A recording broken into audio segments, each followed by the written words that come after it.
Pas lubrifié. D'ailleurs, chez certaines personnes, ça peut même être douloureux de toucher, de frotter sur cette zone-là, si ce n'est pas bien lubrifié.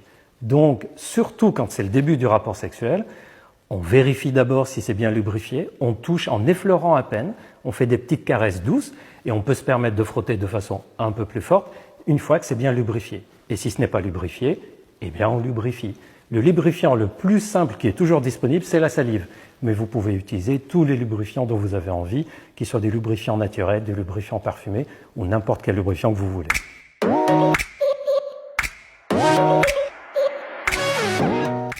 Troisième erreur à éviter, c'est de négliger les baisers. Beaucoup de personnes pensent à s'embrasser quand c'est le début du rapport sexuel.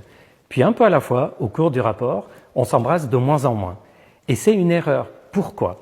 Parce que les lèvres, la langue et la bouche sont des zones qui sont très très riches en capteurs de volupté. C'est quoi les capteurs de volupté ? Ce sont des récepteurs neurologiques qui envoient des informations d'excitation au cerveau. En d'autres termes, ce sont des zones qui, quand elles sont stimulées, peuvent booster notre excitation et faciliter l'obtention du plaisir et de l'orgasme. Alors pendant le rapport sexuel, on n'oublie pas de s'embrasser. De plus, en s'embrassant, on va renforcer la complicité et le contact intime avec le ou la partenaire.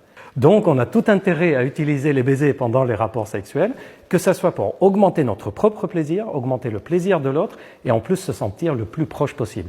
Et les baisers peuvent être utilisés bien sûr bouche contre bouche, langue contre langue et vous pouvez varier du plus doux au plus fougueux, du plus lent au plus énergique et vous pouvez utiliser les baisers sur d'autres zones du corps.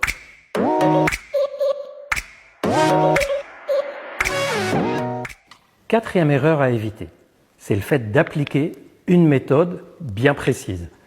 Beaucoup d'hommes et de femmes disent « je sais dans mon expérience que c'est comme ça que les femmes ou les hommes aiment bien qu'on fasse l'amour ». Ou « d'après ce que j'ai lu, je me suis renseigné, c'est comme ça qu'il faut faire l'amour ». Et ils arrivent au moment du rapport sexuel avec une sorte de méthode qu'ils vont appliquer ou qu'elles vont appliquer. Et moi je vous dis